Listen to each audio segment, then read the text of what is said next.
Thank you for joining Sports Development Series. We yours truly, Boma Ekiyor.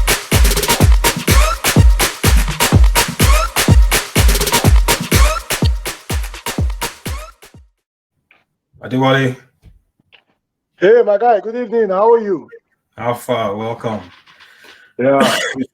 Before you came on, I was just doing a little monologue talking about what does it take for a team to win the World Cup, and if you look at the last 5 winners of the World Cup, whether it be Argentina or Italy or France or all these different people, you realize that they all have good home leagues, good federations, good development programs. But then you look at Morocco, right? You look at Morocco. How does Morocco get to the semifinal of the World Cup?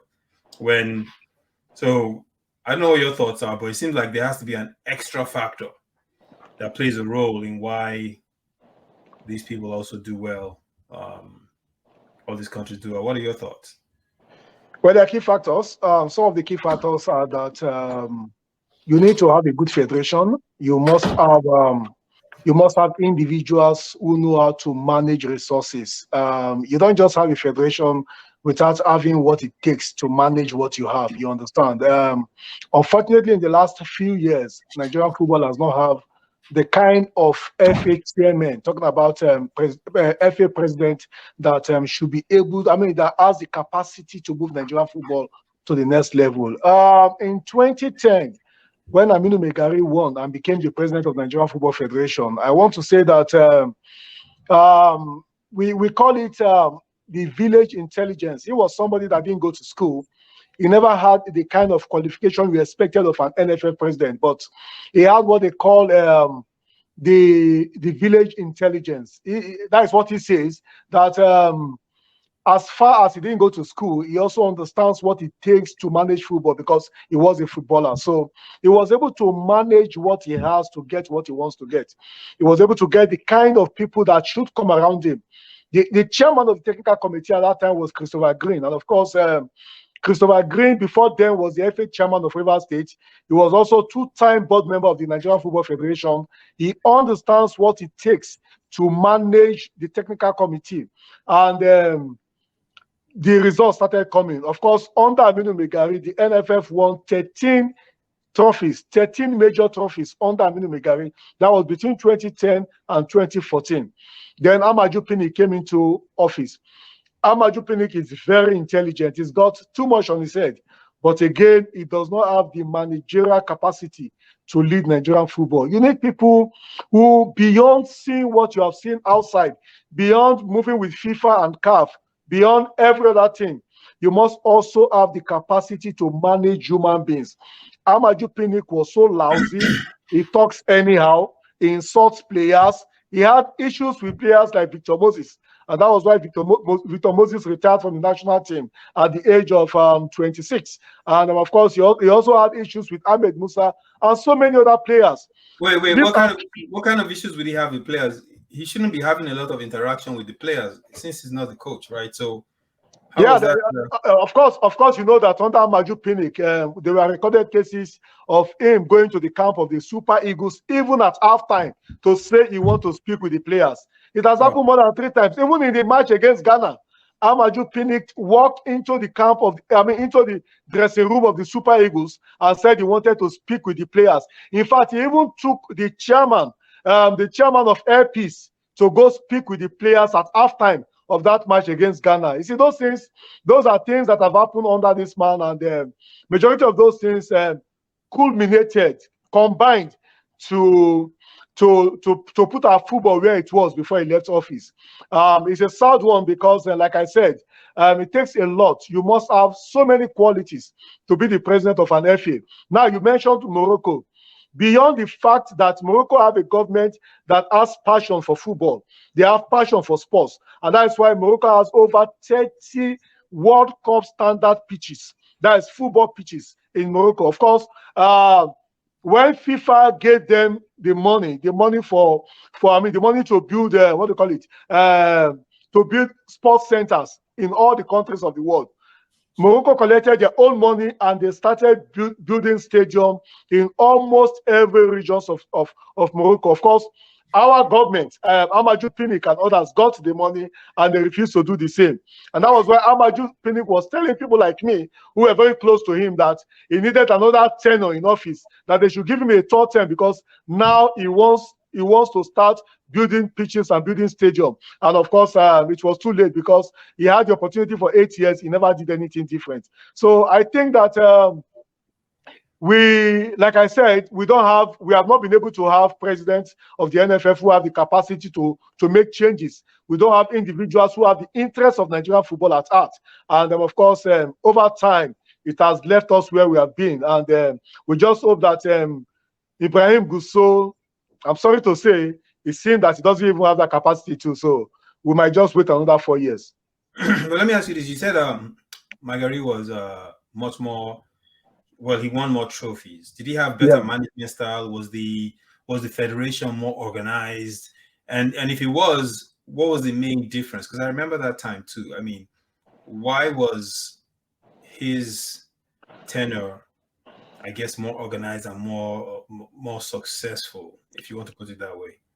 Well, like I said, when you discover you don't have what it takes, you need to look for individuals who have what it takes to run football. Now, Aminu Megari discovered at a point that he had what they call village intelligence. He also knew too that he never had the capacity to run Nigerian football. So what he did was to appoint individuals with capacity in key positions. Now, Musa Amadu was the general secretary of the NFF under Aminu Megari. Musa Amadu is the first Nigerian to have a FIFA Masters. He's the first Nigerian to have a FIFA Masters. Now, he brought Musa Amadu in and made him the general secretary of the NFF. That is a key point because now you have an individual who understands what it means to be at the very top, an individual who could communicate with FIFA, an individual who has also traveled around the world, and of course, he understands what it means to manage football at that level. Then he got Christopher Green to be chairman of the technical committee. So Green was not only chairman of the technical committee, he was also the man behind the success story of Aminu Megari. Everywhere Aminu was going, he was going with Christopher Green because he discovered that young man has something upstairs. In fact, let me also let you understand that as we speak today, Christopher Green occupies four positions in Rivers State. He's the chairman of Rivers United. He's the chairman of Rivers United. He's the chairman of Real Madrid Football Academy, set up by Governor Nyesom Wike. He's also the chairman of Rivers State Football Association. You understand? And of course, the fourth position is also the chairman of the Rivers State Football. I think he has 4 key positions. That's why they call him a man with 4 caps in Rivers State. You see, so even in Rivers State today, the people of Rivers State recognizes the fact that Christopher Green is very intelligent. And that was why when I said that Aminu Megari brought him closer to himself, it was because he knew that he's got the capacity to help him change things. Now you have Christopher Green as chairman of the technical committee. You have Musa Amadu as the chairman of as the general secretary of the NFF, and you also have Undukai Rabo. Undukai Rabo was the former commissioner. He was the former commissioner of sports. He has also served in different capacities under the former government, under Goodluck Jonathan. So he was invited to come and revive the Nigerian League. He came in and he started the LMC. The NFF invited him and said, come and help us run the LMC. That is the league management company. And that was why when it started, the LMC was very successful. The league was adjudged as the 5th best league in Africa. In fact, at a point, it got to the 2nd best on the continent. You understand? So you need to get individuals who understand how these things are being done. But unfortunately, under Amadou Pinnick, all Amadou Pinnick wanted was how to fill his pocket, how to make money for himself, how to get himself to the top of FIFA and CAF cadre, and of course, how to get individuals that they can together make money for themselves, make fame for themselves, not to help Nigerian football. And that was how Nigerian football dropped to where it was before he left office. Yeah, but Wale, let me ask you this: they how, it's weird because in Nigeria they judge this president and the federation and their tenure by how successful the players are on the pitch, right? So they look, Yeah. I don't know.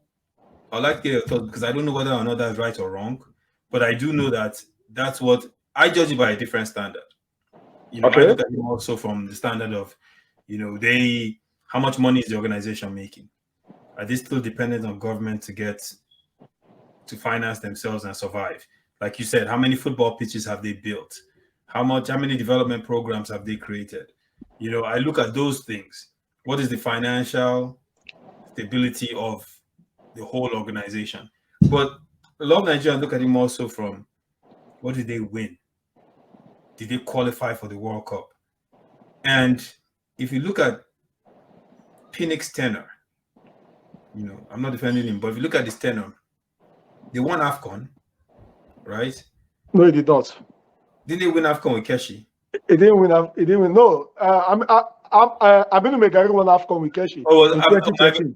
Magari was the one in charge. Yeah, So 2013. he never won AFCON. He never won AFCON. He only Right. won. He won a bronze medal at the Nations Cup in 2019 with Augustine Eguavon. That was in Egypt, 2019. Yeah. And then obviously they qualified for the World Cup in Brazil. Yeah. And So they qualified for the World Cup in Russia, not Brazil. Russia. Aminu Megari qualified for the World Cup in Brazil. Okay. Yeah. So I'm confusing the two. Okay, Yeah. so he qualified for one World Cup, never won AFCON. Magari qualified for World Cups and won AFCON. Yeah. So if you're judging them strictly by the success of the team, Magari was more successful. Yeah, he was. Okay. What about the financial health of the organization and the development of the sport in the country, like building of, like you mentioned, like we talked about Morocco, building of facilities, qualification of the youth teams for World Cups. You are media officer for the under-20. What do you think about those areas? Well, under Aminu Megari, we had two FIFA Go projects. Aminu Megari built a FIFA Go project in Bauchi, his hometown in Bauchi State. And then there was another one that was built in Abuja. In fact, there are three FIFA Go projects. Of course, the third one was not commissioned by FIFA. You understand, before he left office. So I can say we had two FIFA Go projects. And then, of course, under Amaju Pinnick, they made a promise to build a FIFA Go project in Katsina State. That one was never done. And as we speak, even until he left office, he did not succeed in giving us a FIFA Go project. And again, I will also say that financially, yes, Amaju Pinnick was able to bring more money into the federation. But again, you want to ask, where is the money? I mean, if we decide to go into that, there are so many issues. There are issues to be discussed because we signed a deal with Nike. The first deal they signed with Nike was $100,000, not even a million, $100,000. Yeah, $100,000. And they said that it was because there were issues with the contract Nigeria had with Adidas. So when they came into office, no kitchen company wanted to do business with Nigeria. So they needed to go to Nike and say, please, just come and help us. So Nike came in and Nike offered to give Nigeria, I think, $100,000. Was it $100,000 in cash or was it in equipment? Do you remember? No, not in cash. And the value of the deal. The value of the deal is just about $100,000. And then, of course, Nigeria started asking, we are too big a country to sign that kind of deal with Nike. And they said that it was not, I mean, that the tenure of the deal is just about 1 year, just about a one year deal. So we waited. He came into office in 2014, September 30, 2014. And we waited for another 1 year. Once the 1 year ended, they now went back to Nike. I remember that deal was done in London. And that was when they signed another deal with Nike. Now, when they signed the second deal with Nike, nobody, I repeat, nobody knew what was involved, what was signed in that particular deal. Until this day, nobody knew what was involved. So those are the issues. They signed a deal with Globacom. They signed a deal with MTN. They continue to come up to say, yeah, we have a partnership. You know, they coined up a word. Instead of calling it a contract, they will tell you it's a partnership. You understand? So you don't seem to understand what they mean by partnership. Now, again, there's another angle to it. They have a company they call Mediterranean Sports Limited. Mediterranean Sports Limited is owned by Shehu Diko. Now, Shehu Diko is an ally to Amaju Pinnick. They are close pals. These two guys are deadly in business. So what they do, they sign this with the name of Mediterranean. No, they signed this with the Nigerian Football Federation, using the NFF to sign this. And at the end of the day, Mediterranean Sports Limited, the money goes into the account of Mediterranean Sports Limited. There are so many. Wait. So you're saying that they create this dummy corporation. Yeah. The dummy corporation goes in and gets the deal done with a Nike on behalf of Nigerian Football Federation. So now they pay that corporation. They pay that corporation the money, and the corporation will now pay the NFF. Yeah, I've been there. So those are the issues. There are so many other issues like that. Majority of the deals that came to the NFF came through Mediterranean Sports Limited. But no one, no one ever investigated this. They did. The person that is the principal? They did. There was a 115-page document that was submitted to EFCC and ICPC.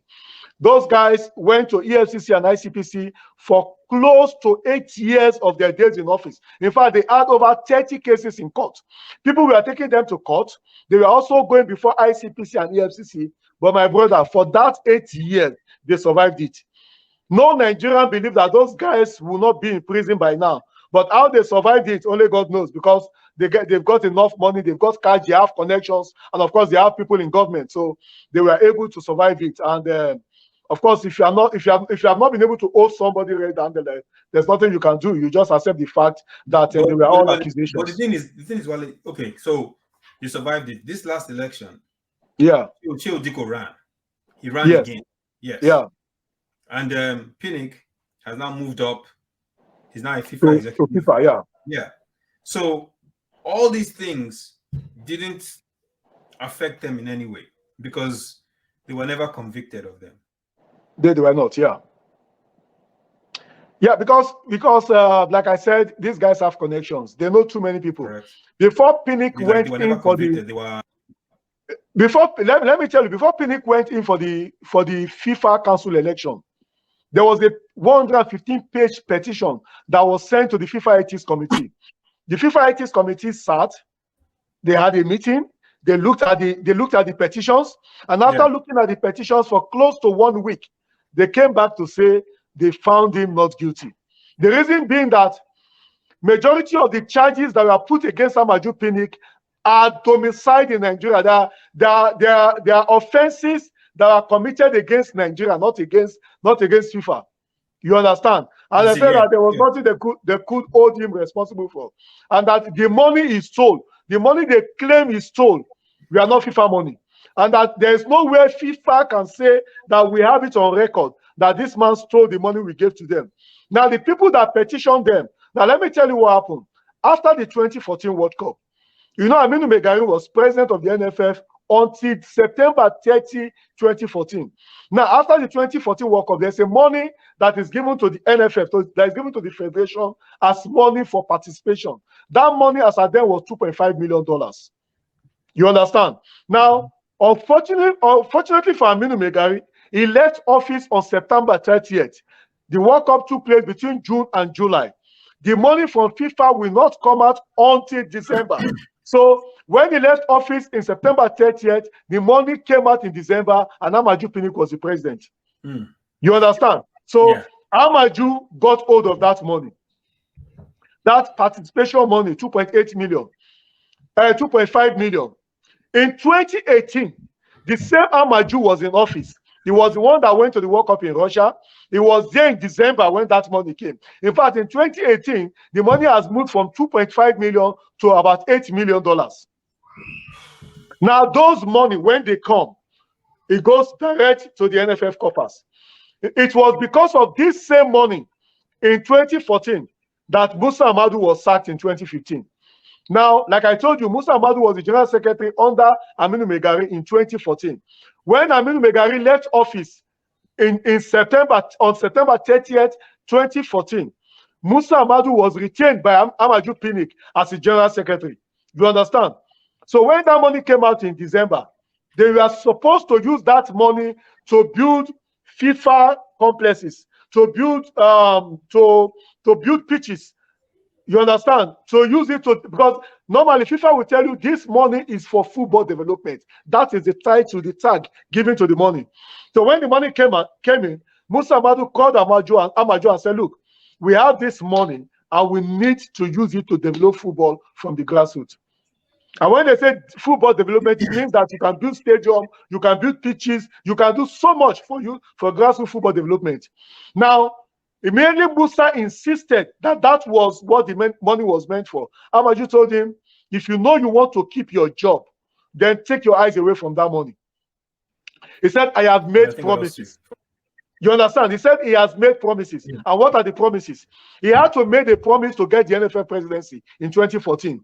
In fact, before the election in 2014, even on the eve of the election, Shehu Diko was the #1 candidate to emerge NFF president. But when they took the election to Delta State, Amaju Pinnick, and of course, his former brother, his former in-law, Odwagan was the former governor of Delta State. Yeah. Of Delta State. So Odwagan used his political office to influence him. And on the day of the election, they came up with a letter indicting Shehu Diko, saying that he was sponsoring Boko Haram. And that was how Shehu Diko was disqualified on the floor of the election. Now, immediately Shehu Diko was out of the pecking order, they made a promise to Shehu Diko that if Amaju becomes NFF president, that they are going to make Shehu Diko the chairman of LMC. You understand? And that is how Shehu Diko later became chairman of LMC in 2015. You understand? So now Amaju became NFF president after those agreements were made. Now he needs, Amaju had made promises to so many people. Even the Aminu Megari that made him NFF president, the former NFF president, he needed to settle him out of the FIFA money. So now he came and told Musa Amadu, there is no way I'm going to use this money to develop youth football. This money, I have made promises to people and I need to settle them. You understand? So that was how they shared the $8 million that came from FIFA in 2018. The 2.5 billion that came from FIFA in 2014. That of 2018, they also shared it among themselves, including the former sports minister, Solomon Dalong. You see, there are issues. There are so many things I know that if we start discussing today, we might not end. We might not end. But the thing is, it seems like from everything you've discussed, everybody's complicit. Yes. Everyone that was a key decision maker in that system had their hands dirty. So when you have that kind of environment, it'll be extremely difficult to bring anyone to the book. Like you said, they were going to court, nothing ever came out of it, right? Because if everyone is in the same boat, nothing happens. There's one thing that happened though. I think this happened maybe, it last 3 years ago. 3 years ago. They had an audit by PricewaterhouseCoopers. Yeah. Of the NFF books. Yeah. I saw the results of that audit. Yeah. And I actually got the results of the audit from a FIFA site, because NFF won't put it up on their site. And it was interesting. I don't know what do you recall what happened during that period, whether or not the audit was legitimate, whether or not the information that they were able to gather from the audit. Yeah, Pricewater sat down to look at the books of the NFF, and after looking at the books of the NFF, they told the NFF, because you see, unfortunately, they didn't make it public, but some of us were privy to the information that were in this decision taken by Pricewater. They told the NFF that they found a few flaws. They found a few flaws in what they've just seen, and that they want the NFF to make a few corrections. In fact, if you noticed, within that period, FIFA did not pay the normal football grant to the NFF for almost 2 years because of what Pricewater submitted to FIFA. Immediately FIFA saw it, they knew that there were issues. So they had to stop the NFF the normal youth football development and other grants they used to give to Nigerian Football Federation. It happened. And along the line, they had to do a few corrections and they went back to FIFA to do an apology. And that was how they started paying them again. But the truth of the matter is that if you really have that report, you'll find out there that Pricewater actually indicted the Nigerian Football Federation with that report. Oh, really? So I think part of it is because I remember I saw the report and I saw the numbers, and it was interesting because most of their money came from government grants. Yeah. They didn't make a lot of money from sponsorship. It was from government grants that the federation that the country approved and gave to them. Which was interesting. And if you ever take a look at Nigeria's budget and you look at the line items for sports, there's a line item there that's specifically for the NFF. If you look at the National Sports Commission and the different areas it targets to budget for sports, there's actually funds that go to the NFF. So I thought that was interesting. But that report didn't indict them in any way. The report was done, it was over with, they moved on. And if anything, the report kind of validated their claims that they weren't doing anything wrong. You understand?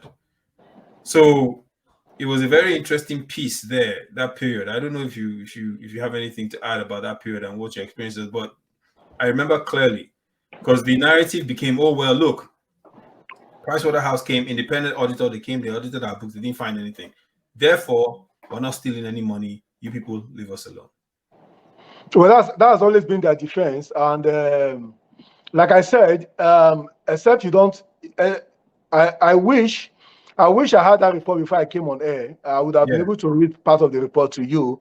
If I do my investigation, I'll be able to get that report. I got guys who can easily bring out those documents. But the truth of the matter was that I remember that they were indicted, and of course the FIFA grant, the normal money that was coming from FIFA. Was stopped. FIFA stopped paying them for some time, and that really affected Nigerian football. And again, you see, these guys, like I told you, it is what they declare that you know. If they tell you that we got 2 million from Globalcom, that is what you know. If they tell you we got 5 million, in fact, the deal involving the NFF and Ekiyor is one deal that not many people know about. The figures they give out is not exactly the figures you get. You understand? So it's a sad one because they have masters. They have people who are masters in the game. People who can doctor information. You understand? I remember that I was also a consultant. I was a media consultant to the Chairman House Committee on Sports between 2013, and 2016. The Chairman House Committee on Sports at that time was Alhaji Godfrey Geya, you understand? And I worked with him for close to 4 years. And for every sitting, for every budget defense involving the NFF and the committee, I was always there. And as a journalist, I was always taking notes. I've seen issues where the NFF will put on their paper or on their books that they use so amount of money to build so amount of pitches, so amount of football centers in so states. And of course, the committee will send people to go and investigate, and they will come back and they will tell you there's no football center in any of those states, and that there are no pitches in any of those states. See, those are things. That's why, like I told you. Well, let me. I was able to find the audit reports because I knew I saved this somewhere. Let me pull it up. Share my screen real quick.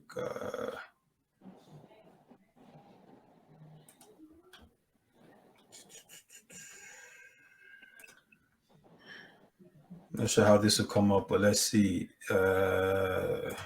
Goodness. Can you see it? Yeah, I'm seeing it. Yeah, so as you can see here, it says Executive Committee, Amaju Pinnick, President, Seyi Akinwumi, First Vice President, Shehu Diko, Second Vice President, Suleiman Kwande, and then it has all the members, including Christopher Green, Baba Gana Kali, Musa Duhu, Kali Muhammad. And you see here how it breaks down it says this is for the year ending December 2017. So it breaks down the revenue. This is in what do you call it? In Naira.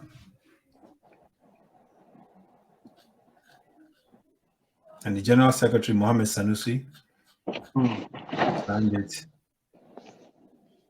Let's see what the...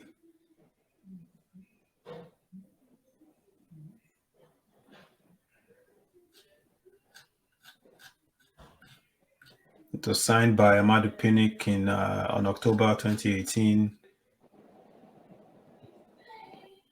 See, this is what they found. And like you said, is what they declare that becomes available. So in our opinion, the Nigerian Football Federation's financial statements give a true and fair view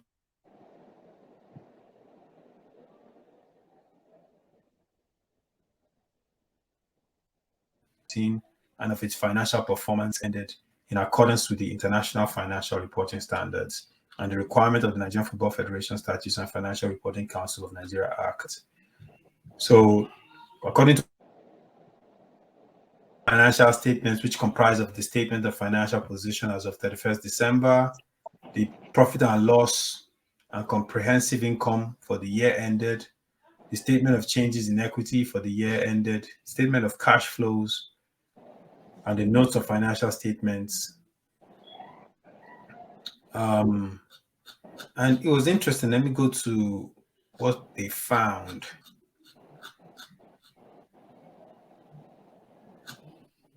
PwC. So yeah, so these were the numbers, right? And they compared 2016 to 2017 number. Sporting income, sponsorship, subventions, and then the expenses.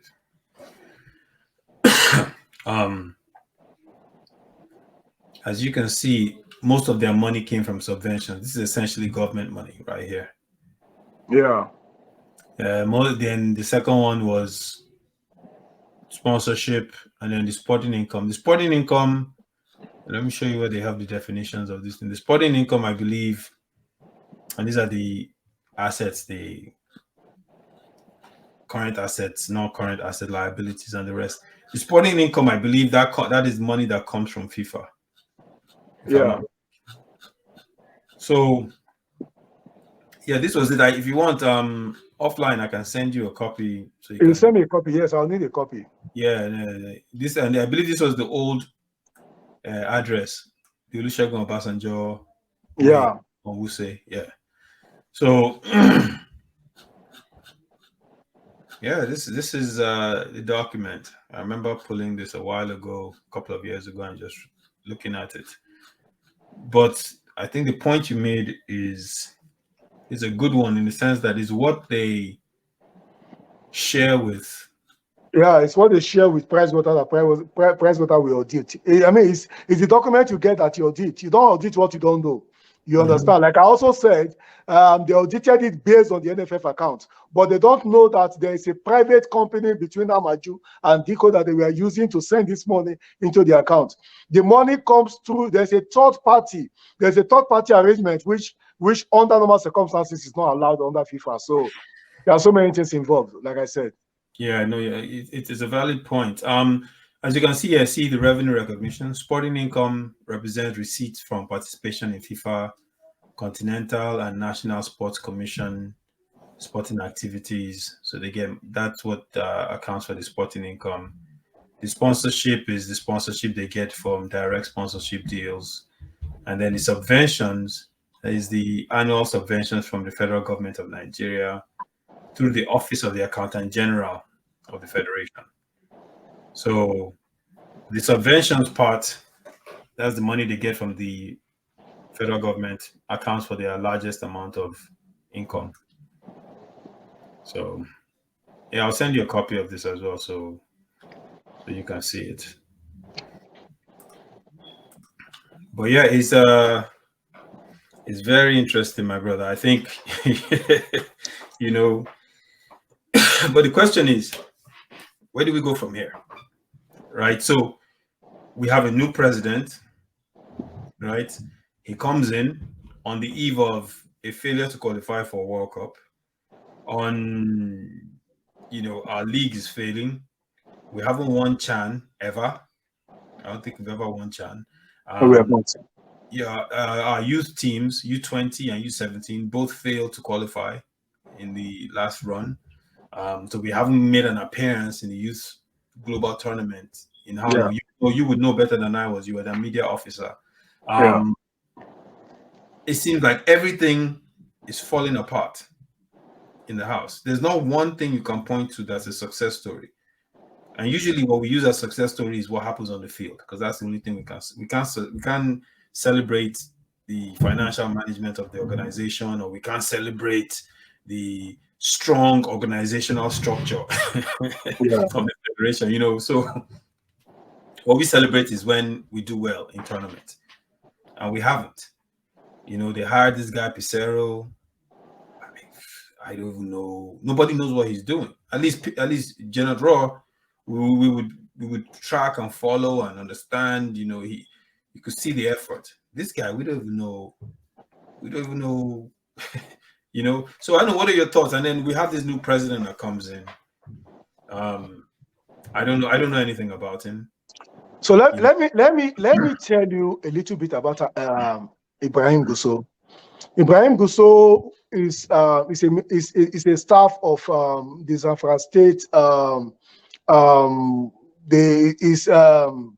do I put it? Is a civil servant.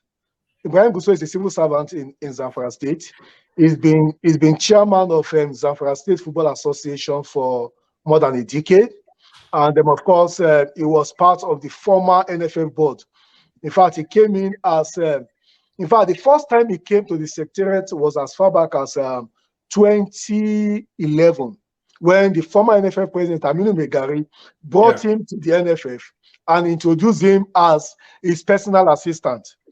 He started coming to the NFF as Aminu Megari's personal assistant. And before you know it, we got to know that he was elected FA chairman in Zamfara State. And as FA chairman in Zamfara State, he also started building a kind of ambition.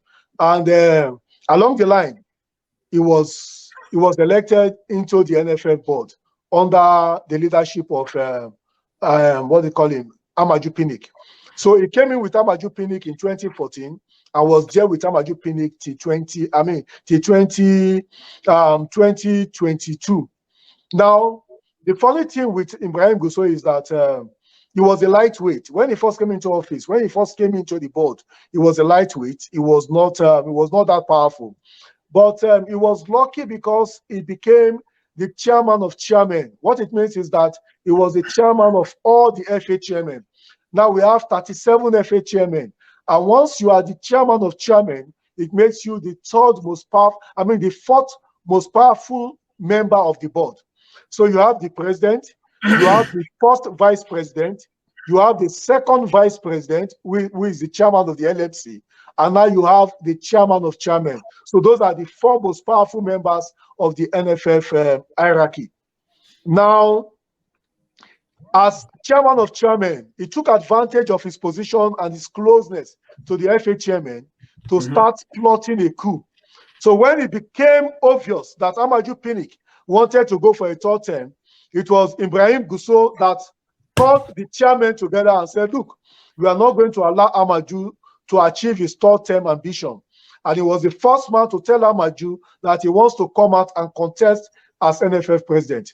So he became an instant hero because immediately he did that, the likes of Sheyi Akinwumi, Shehu Diko, everybody started saying they also wanted to contest. Because for them, they could have kept quiet for Amaju Pinnick to come get the slot and say he wants to go for a third term. But it was Ibrahim Gusau that was able to break that jinx and say, no, we don't want you again. Your time is up. You have to go. So how did he become chairman of chairmen? The chairman of chairman position is an elective position. It's an elective position. So he bought a form to contest for that position. Fortunately for him, he bought that form and he went in unopposed because there was nobody that came to contest against him. So that was how he became chairman of chairmen. I see. So go ahead. Sorry, yeah, you were saying. Yeah, so that was how he became chairman. So he was chairman for 8 years. Eventually, he had the boldness, because at that point the chairman so much loved him. Even when they went for the last World Cup in Russia 2018, when there was no money for the FA chairman, he was the one that went to Amaju Pinnick and said, "We need to take care of this chairman." And he was able to get some money from the sponsors, and that was how they gave those chairmen money to come back from the World Cup. So he has done good things to the FA chairman, and it was time for them to pay back in 2022. So when he decided to contest for the NFF presidency, it became obvious that he was the #1 candidate for that post, because the likes of Shehu Diko and Sheyi Akinwumi were seen as allies. They were pals. They were friends to Amaju Pinnick. And of course, being the first vice president and second vice president, many felt that if you have worked as first vice president and second vice president and you could not change anything for 8 years, why are you coming back and saying you want to become president of the NFF? It is better for you guys to go together. And that was how they were able to push Amaju Pinnick, Sheyi Akinwumi, and Shehu Diko out of the office. And Ibrahim Gusau emerged as NFF president. So the coming of Ibrahim Gusau is almost the same thing like the coming of Aminu Megari. Like I told you, Gusau is not a graduate. I doubt if he has a school cert. And of course, he's somebody who I will tell you that struggles to express himself. He's not somebody who has the boldness to talk outside. He cannot stand out there and defend himself or defend the federation. But again, he's one man who has a lot of intelligence. He has what they call the native intelligence. You understand? And he understands football to his own little way. He can be able to tell you, I know that we can do it this way, we can do it this way. He was also former chairman. He was former chairman of the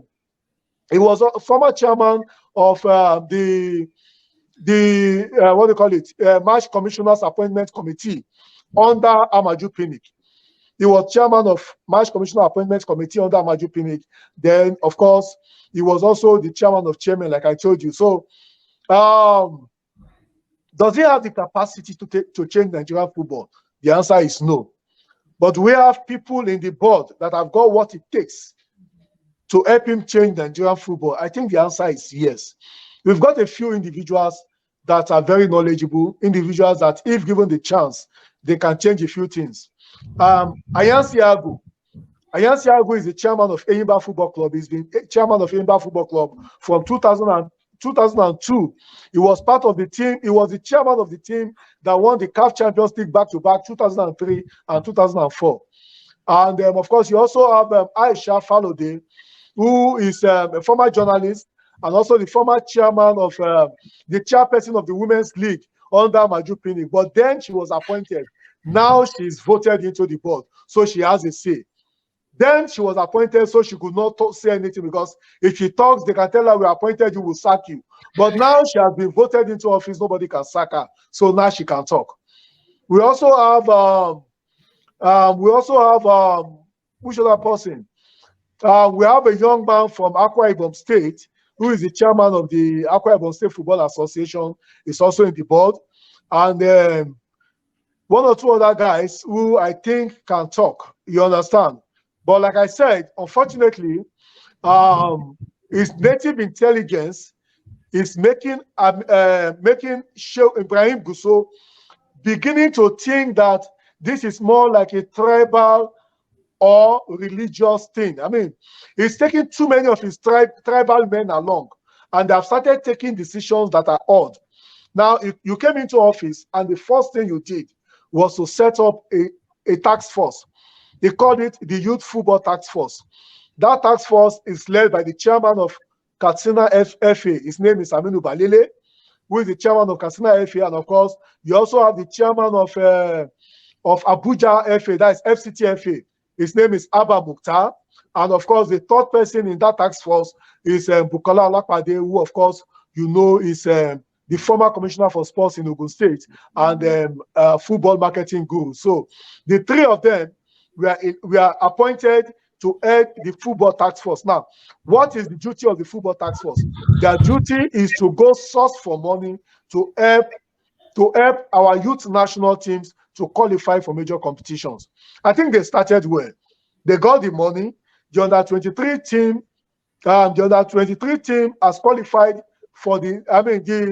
The under 23 team has qualified for the next stage of the Olympic qualifiers. The under 17 team went to Ghana and won the under 17 Waffle Championship, while the under 20 team also went to Nigeria Republic and won the under 20 Waffle Championship. So what it means is that they have all qualified for the AFCON, that is the African Football, the African Under 20 Championship. Now the Under 20 team will be heading to Egypt in February to take part in the AFCON competition, while of course the Under 17 team will also be heading to Algiers for the Under 17 Championship, the Under 17 AFCON Championship. So what it means is that under Maju, back to back, we did not qualify for Under 17 Nations Cup. Back to back, we did not qualify for Under 20 Nations Cup. Back to back, we did not qualify for CHAN. Now under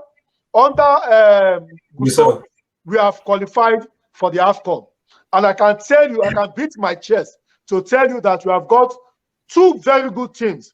The team that will be taking part in the AFCON for men, for under 20s, is going to win that cup. Even if they don't win that cup, they will qualify for the under 20 World Cup.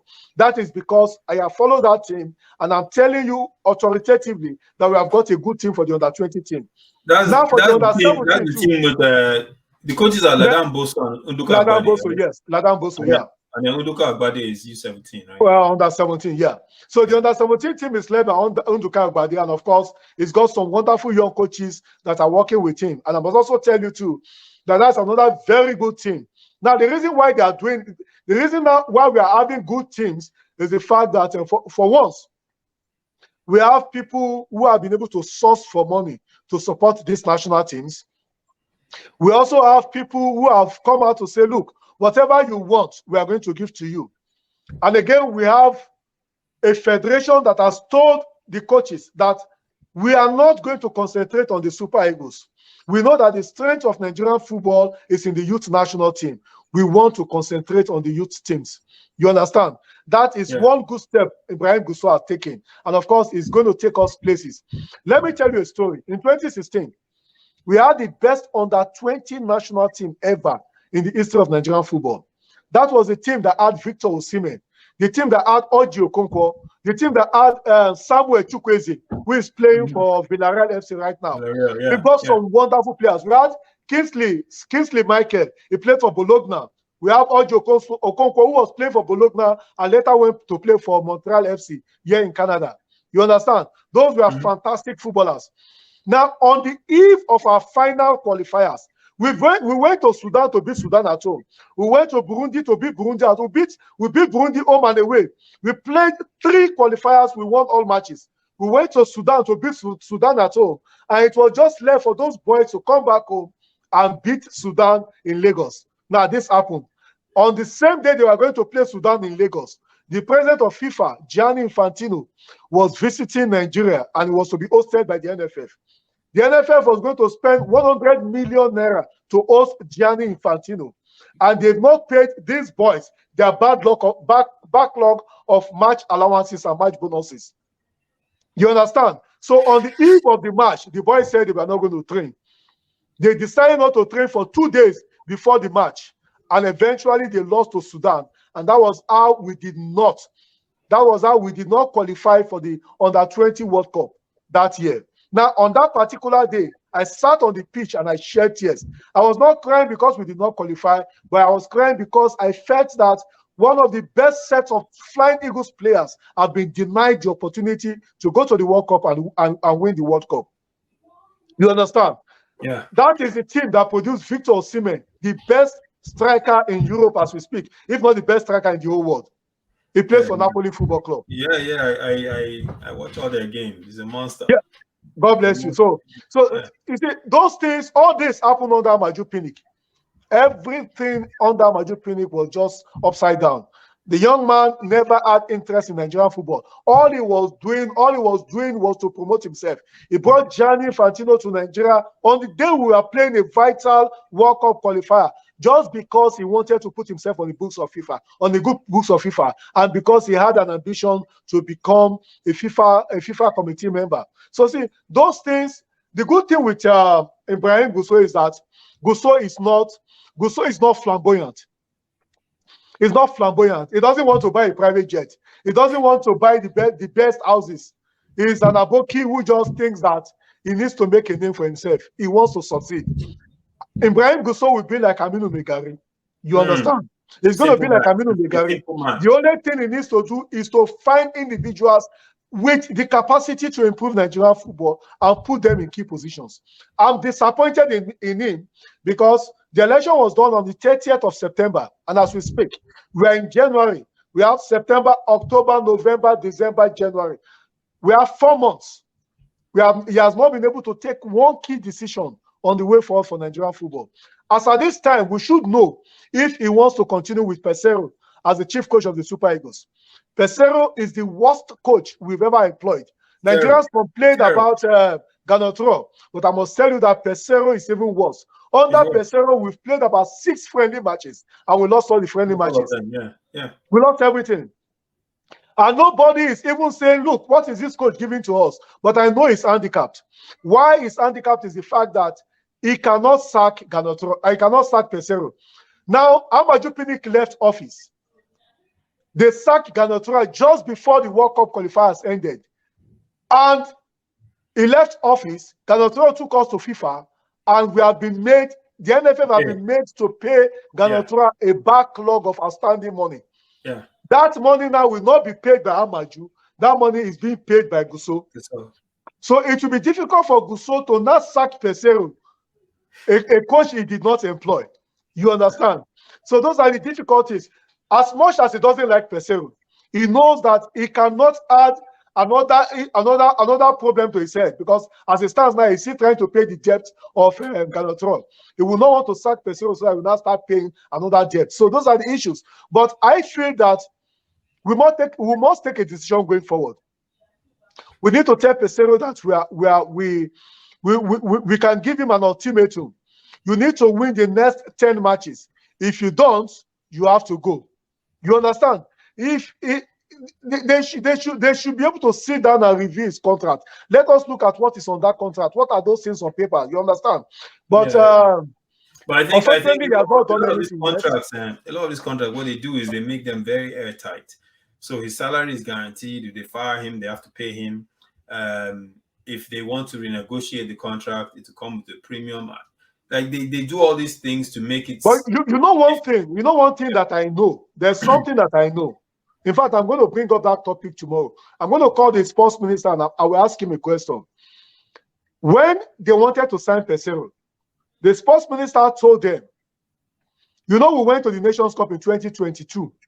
It was after we failed to when we were knocked out in the first round of the Nations Cup. We went to Eguavon. With Eguavon, when we were knocked out in the first round of the Nations Cup, that they immediately called a meeting and said they were going to employ a foreign coach. The minister said they should go and get a very good foreign coach. That left for him, he still wanted to go for a local coach. But because Amaju was insisting, no, that's why we did not qualify. Local coaches did not qualify for the World Cup. They didn't qualify us for we didn't go to the quarterfinals of the Nations Cup. He said, okay, go and get me a foreign coach. They brought Peseiro. He said, let's look at the CV of Peseiro. When they look at the CV, they discovered that it was not a good coach. Now they wanted to give Peseiro a 4-year contract.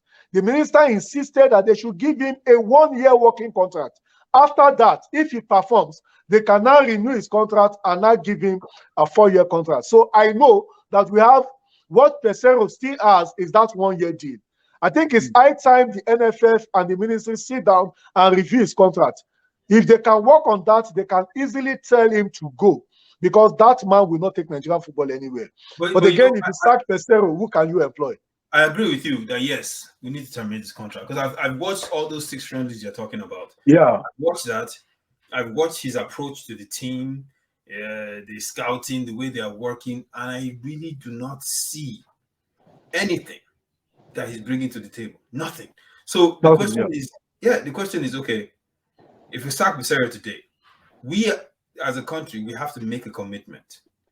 Are we going to create a long-term project to develop our our national coaches and have the confidence to put the best of the best at the helm of Super Eagles? Or are we going to continue to bring in these Europeans and give them, 50, 60, 70K US per month, all expenses paid, guaranteed contracts, golden parachutes, and then they don't even they don't perform better than what Keshi did when, God bless his soul, when he was alive and he was in charge of the team. So you have to ask yourself, what are they truly bringing to the table that is commanding this level of salary? Because at the end of the day, if it's UEFA Pro license, Olise has UEFA Pro. Amunike has UEFA Pro too. Has UEFA Pro. Yeah. Amunike has coached in Tanzania and been successful. He's coaching Zambia. He's coaching Zesco FC of Zambia now. They have the documents, they have the papers, they have the international pedigree at the highest level. You have coaches. Michi Adepoju is there. Yeah. You have coaches that have the pedigree. So we have to make a commitment long term. I'm not talking. You know what I suggested. You're on NSN, the Nigerian Sports Mouthpiece platform. Yeah. I made a suggestion there. I told the NFF. I said, look, the NFF president Ibrahim Gusau is also on that platform. The sports minister, almost everybody is on that platform. So what I did was I said, look, I have watched the president on that 20 team. I followed that team when that team went to Niger Republic. They defeated all comers. They didn't just defeat all comers. They defeated them with resounding results. They beat Ghana, the Ghanaian national team. They beat almost every team they played. And now the good thing about that team is that in that particular team, we found a crop of young players that are very determined. And beyond the fact that they are determined, you can also see the future of Nigerian football in that team. Now, this is what I told the NFF. Call the coach of the team, Ladan Boso, and tell him, we want to commit you. We have seen that you are putting together a crop of players that can take Nigerian football to the next level. We are charging you if you can take this team to qualify for the World Cup by winning the AFCON and qualifying for the World Cup and getting as far as the semi-final of the World Cup. The World Cup, the Under-20 World Cup is in 2023. This year they are playing the World Cup. Yeah, where's it being held again? Where's it being held? I've forgotten the country. I'm going to find out, but I know that the Nations Cup is taking place in February. So normally the World Cups come between August and between July and August. So I'll find out where they're holding the World Cup. So what I'm just trying to say is, if you can take us as far as the semi-final of the World Cup, this crop of players will be drafted into the Super Eagles. You understand? Yes, we want this crop of players to come into the Super Eagles, and we'll just infiltrate the team with a few other professionals, like the highest goal scorer with Napoli right now, or perhaps the best goal scorer in Europe, Victor Osimhen. You go and get Ademola Lookman. Lookman is a young boy. He plays with Atalanta Football Club. He has scored 11 goals in the Italian Serie A. You just get a few players who are doing good, because the problem we have with our Super Eagles of today is the fact that we have just about 5 good players. Apart from those 5, we go to Cyprus to look for Shehu Abdullahi. We go to Vietnam to look for players. We've got players that are not good. We bring those players and use our national team to sell them. You understand? So it's unfortunate. So I think the only thing they can do now is to commit somebody like Shehu, somebody like what's his name again? Ladan Boso, and tell him, if you can take this team to the semi-final of the Under-20 World Cup. And you also talk to Salisu Yusuf. Salisu Yusuf is the coach of the Olympic Under-23 team. Now they have qualified for the next stage of the qualifiers after beating Tanzania. So what it means is that if they win their next qualifier in March, they've qualified for the Olympics. Yeah. You understand? Yeah. So you also tell Salisu Yusuf, if your team can qualify for the Olympics and make it to the quarterfinal of the Olympics, we are going to merge your team, the players of your team and the players of the Under-20 team, to have a new set of Super Eagles. Now, let me tell you what happened. The reason why we have not qualified for major competitions so far, or one of the major reasons why we did not go to the World Cup, is because in the last few years, we have not qualified for the under-17 and under-20 World Cup. So 100%. What it means is that we have not had players who have moved through who have moved from one stage to the other and moved into the national team. Majority of those players, after playing for the under-17s and under-20, because they did not qualify for the World Cup, they are forgotten. Yeah. Except they found one good agent who is able to push them outside. If not, they're all gone. We've seen talent just wither away like that. No, it's a good point, because look at if you look at the top Super Eagles players that are doing very well right now. Yeah. The Osimhen's, the Taiwo Awoniyi. Awoniyi, yeah, they're all players for the under-20s and under-17s. Yeah. Yeah. You know, even Ajala, what's his name? Yeah. Yeah, all these guys, they all came through the youth ranks. Yeah. The only in DD, all of them, you know, they came through the youth ranks. So your point is very valid. If you miss out on that opportunity, because what the youth tournaments do, and by the way, this year's, I just looked it up, this year's one is being held in Indonesia. Indonesia, okay. Yeah. So if you miss out on that opportunity, you're failing to give your young players an international platform, you know, the global stage where they go and compete against the best U20 players in the world. And when they do well on that platform, that's what attracts the clubs to sign them abroad. And then they end up getting the best training, the best investment, and they turn out to be the best players. I remember when Osimhen went to Europe, it was Wolfsburg. Wolfsburg, yeah. Hey, he struggled. He struggled. They didn't play him, they loaned him. But that's why I respect him so much, because he came through the difficult way. Yeah. If you compare him to like a Iheanacho came in differently. Iheanacho, you know. Yeah, he was pampered. He was pampered to the top. He was pampered. In fact, Iheanacho signed his first major deal with Manchester City. Yeah. And after signing that deal, his father spent 6 months at Transcorp Hotel. 6 months, because the dad said, my son is a billionaire. Let me enjoy my son's money. He spent 6 good months at Transcorp Hotel in Abuja. And at that particular hotel, they were bringing little ladies to come and visit him. So many things happened. And the dad was saying, I said, I'm chopping my son's money. You understand? And Iheanacho is another young man that could not manage success. Yeah. He couldn't manage success. We have people like Iheanacho, we have people like Success, what's his name? Isaac Success. Isaac Success. Those are young men who got the opportunity they could not. Isaac Success played for Watford. He left Watford, he went to Girona. He was in Granada in Spain. In Granada, yeah. Majority of them could not manage. Even Kayode Olanrewaju also had this opportunity as an under-17, under-20 player. Kayode Olanrewaju was a talent. Yeah. I will never forget when I first saw that boy play. What a talent. Speed, control. He had speed, yes. Yeah, the boy was beautiful to watch. I don't know what happened. Yeah, as we speak, as our last season was with Sivasspor Football Club in Turkey. And as we speak now, I don't even know where he is. It's one young man who is so arrogant. I must also tell you that, there was a time when it became so obvious that he wanted a deal, and it was not possible for him to get the deal. He contacted me and said, they told him that I'm the only one that can get him to the Super Eagles. You understand? Because of my relationship with guys at the top. So he called me and I said, yes, I can take it to the national team. He said he has spent this money, he has spent that money. I said, no, you are not going to give me a dime. I'll take it to the national team. You understand? I called Christopher Green and I said, look, there's a young man that is playing in Austria. His name is Kyle. Then he was playing in Austria with Austria Vienna. So we brought him to the national team.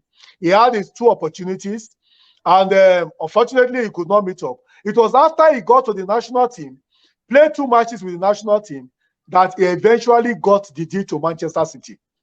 And Kyle suddenly became a big boy. He blocked me from his line. He blocked me. I could not even reach him again. You see, that is the funny thing with these boys.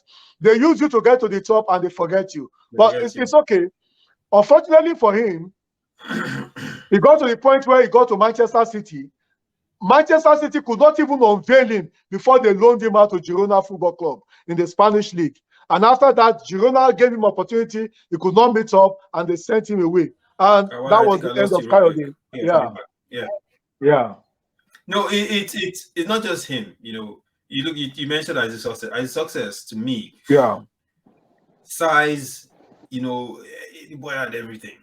All he had to do was just focus on his game, keep working hard. He would have been a very, very successful player. But I don't know what happened along the line. He had that issue. He was always partying. He's always partying. You remember they had that issue in England where they busted him. They said he went to carry. Yeah. Olosho.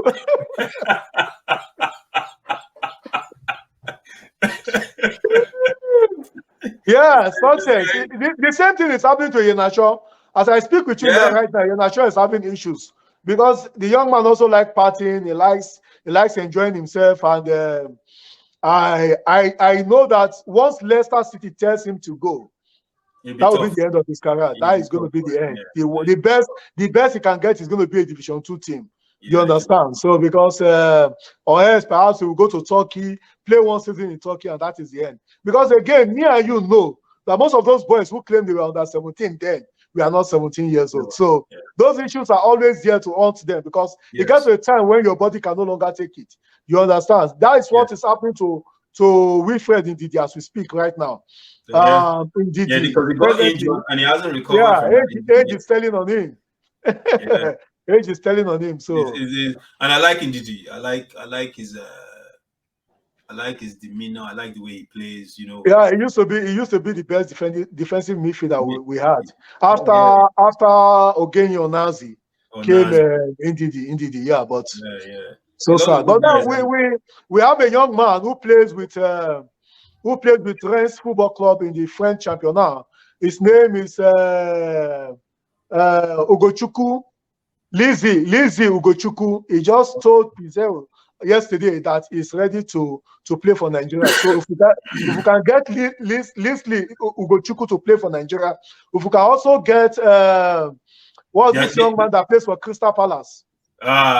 Which one? They only say the two of them. If we can get the two of them to join this team, I will get a good coach. There's Noni Madueke. Noni Madueke, yes, who just joined Chelsea. Who is playing for Chelsea now. Yes. If those are young men, we should be able to convince to come and play for the national team. We've got wonderful talents out there. If we can get those boys to come and get a very good coach, my dear, we win the Nations Cup. Yeah, there are too many, but the problem, like you were saying earlier, right? The problem is if we continue, and all these boys we talked about, Noni Madueke, Olise, all these boys, they're all good players. They were developed abroad. Bukayo Saka, they were developed abroad. They were coached abroad. A lot of them never come Nigeria. I know. So that passion, that hunger, if you ask some of these boys what's Green Eagles, they will say they don't know. You understand? That tradition that they're supposed to have for wearing that jersey that you're wearing, that they're supposed to have. A lot of them, it doesn't mean anything to them. You understand? It's an opportunity to further their career if they become an international. But in terms of saying, some of these boys, you'd be surprised. You take them and say, do you know who Mathematical is? Number 7. They'll say, who is that? You see what I'm saying? Yeah. With this kind of teams, if you don't respect the tradition behind the team, what it means to wear that jersey, to go and play, if you don't respect it, they are not going to give 120% for that green, white, green when you step on that pitch. Yeah. And that's why it's important. Like when you look at Osimhen, when he plays for Nigeria and he plays for Napoli, no difference.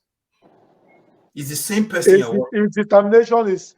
I said, I was the media officer under 20 with Osimhen in the team. When we play set, just the normal training matches, Osimhen, if Osimhen teams concede a goal, the anger with which we attack his teammates He will tell them, I don't want to lose match. Osimhen is an animal on the field of play. Oh yeah, Osimhen doesn't want to lose, even if it's a friendly match. yeah. That is the kind of determination you expect from other players. But unfortunately, we don't have too many players that have that kind of zeal to play for the national team. Yeah, but we need what you were saying, the youth level. Yeah. To really bring those guys in. So when we're looking for a crop of guys, we're looking for not just looking for guys that the English FA or the French FA or the Dutch FA have developed who play for their youth teams. Okay, come and play for your father's country. Because a lot of them, I may be wrong in certain instances, but a lot of them, that's how they see it. Yeah. If you think about it, and you can't blame them. They didn't grow up in Nigeria. They might have gone there maybe once. They grew up abroad.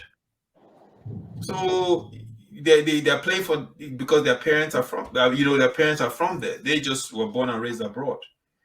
So I'll go play for Nigeria, it'll be good for me, whatever. By the way, the English team is not calling me, or the French team is not calling me, or the Dutch team is not calling me.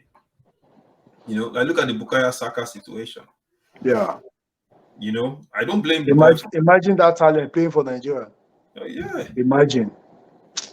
But can we blame him? We can't blame him. No, you can't blame him. Look at Tammy Abraham. Tammy Abraham, played for Chelsea, had that window where he could have played for Nigeria or played for England. He chose England. But now he was no longer a starter with Chelsea, ends up going to play for Roma. The English stopped calling him. He didn't go to the World Cup. But had he come with us, right, nobody would have dropped him, even if he went to Roma. Yeah. But the problem is,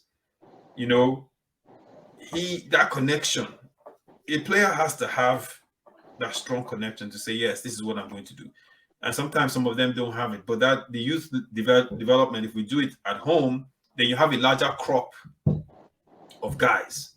You remember the World Cup in, was it Russia or Brazil? I think it was Russia or Croatia. Yeah, they didn't take Kovacic. I don't know if you recall. Yeah, that plays for Chelsea. They didn't take him. Why? Because he fell out with the coach. The coach told him to leave, and they went to the final. So that's the kind of pool of players that a team is supposed to develop. So that way they can say, okay, you know what? Okay, I'm picking Osimhen. This is just a friendly. I don't need to call Osimhen. And Croatia is a country of just 4 million people. My brother, Lagos has a larger population than Croatia.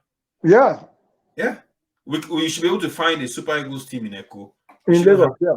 Yeah, it's true. Yeah. It's true. And we have the players there. There are so many players. In fact, in Lagos, in Kano, you can get 2 national teams. Yes. But another thing I will tell you is that our coaches are lazy. We've got coaches back home that are very lazy. For once, perhaps because of the pressure from people like us, Ladamboso has decided to work.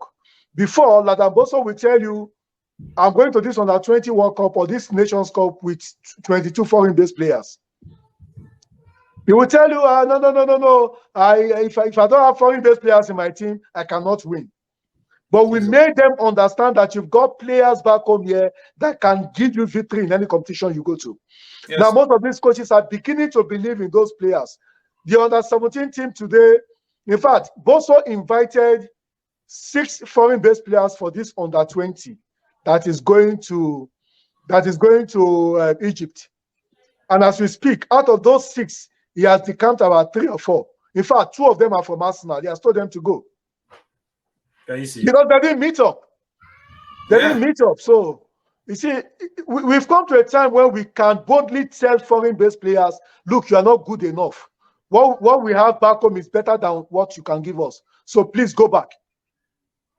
You understand? So it's unfortunate, but no, it's unfortunate, but you're right. It's everything. It's development of coaches. Yeah. If I don't even know, I heard, do we still have NFF coaching badges? License 1, 2, 3, 4. Yeah, I think under Maju in the last 2 years they've not done it. They used to they used to do the coaching courses. They do the C license, B license, and A license. Of course, the A license is the highest, but in the last 3 or 4 years, they've not done it under Amaju. When Amaju came into office, the first 2 months of his tenure, you know what he did? Yeah. He took some referees out to UK and said that he was taking them on a tour of UK referees. He came back and also took coaches out to UK, and that was all. He now said that it was going to be a yearly thing, that coaches will go out there and sit down and look at how coaches out there do it. In fact, I remember that when he took the coaches out, he also took them to Arsenal, where they saw and met Arsene Wenger. But since then, till date, until he left office, nothing happened. Those promises came with the time and they left with the time. It's unfortunate. So, like I said, we need to change many things. We need to improve our coaches. We also need to go back to our youth football. We must believe that our youth football can. We should not depend too much on foreign players. If we must get a player from outside, it must be a player that is playing good football, that is playing for a top club. Today we see players playing for Crystal Palace, players playing for Napoli, players playing for Arsenal. Those are players that are playing top flight football. You should not only play top flight football, you must also be starting for your club. 100%. Unfortunately, we invite players that are not even sitting on the bench for their clubs, and you invite them to come and play for the national team, and they come here, they think they're doing Nigeria a favor. Let me ask you about that. If you have, let's say you have a player who's starting for Kano Pillars, and he's, maybe he plays midfield, and he's playing every game for Kano Pillars, in fact, and he's doing well, very well. And you have another player that's on the bench, maybe in Israel or Denmark or Belgium, barely playing. And you have that midfield position, maybe central midfield, to invite. If you were a coach, who would you invite? I would take the young man in Kano Pillars because I see him on a daily basis, and I'm able to know his conditioning. I'm able to know his mental state. I know what he can offer.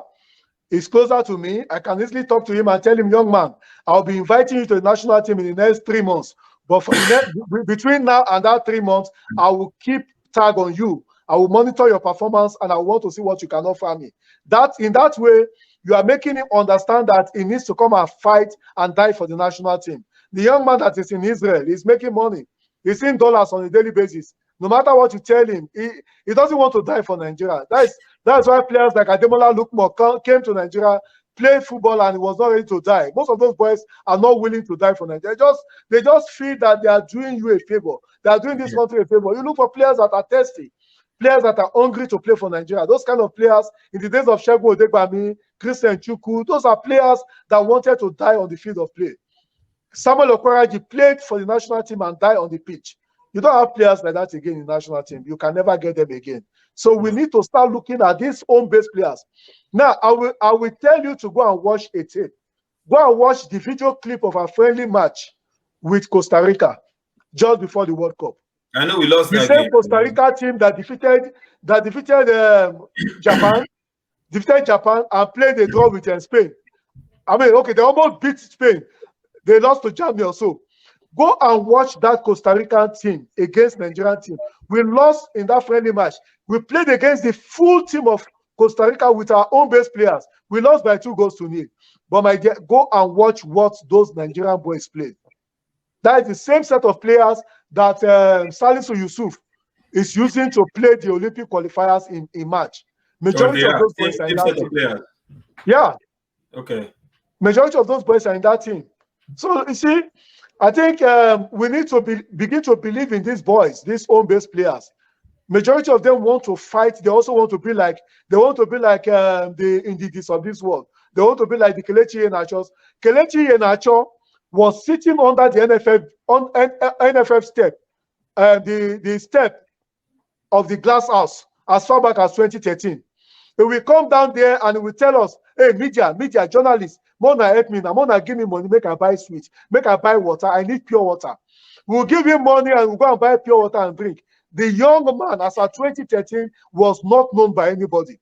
But Kelechi Iheanacho, as at 2013, went to the FIFA Under-17 World Cup, won the FIFA Under-17 World Cup, and got a deal with Manchester City. Today, Kelechi Iheanacho, if you see him, I say, Kele, how you did? He go look at you like, go say, who is this? Who is this person? And you know the funny thing about Kelechi Iheanacho? Yeah.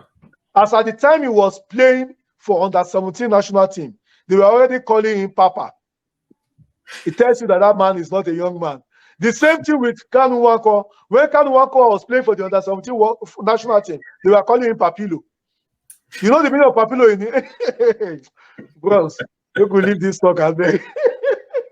Adewale, oh, my brother, listen. I appreciate you so much. Look, thank you so much for coming. And I think when are we going to do this again now? No, just let me know. Anytime you are, any day I'm off, I'll just let you know the days I'm off. Then we can always wait. I'm okay. I'm fine. Okay. How's life in New Brunswick? We're fine. We're good. Okay. It's cold. Are you in Canada? Are you in Canada or in US? I'm in Toronto now. Hey, big boys. And I go host World Cup now for 2026. Yes, all of us go host them now. We go do things. Things plenty. We'll go do. No, we'll go plan now. Things plenty. No, there are many things. We'll do many things with the NFF. You know, I just got my agency license. I'm not a football intermediary. They just gave that to me. You know, like we're discussing, they changed the registration process. So now you have to go and do that thing with FIFA. No, if you want it, I can still help you get it. There is, you can still get it through the NFF. Okay. You can still get it. I'll get it for you through the NFF. Okay, we'll talk. We'll talk. Oh, wow. Yeah, but I think this is the first time I'm even doing a live.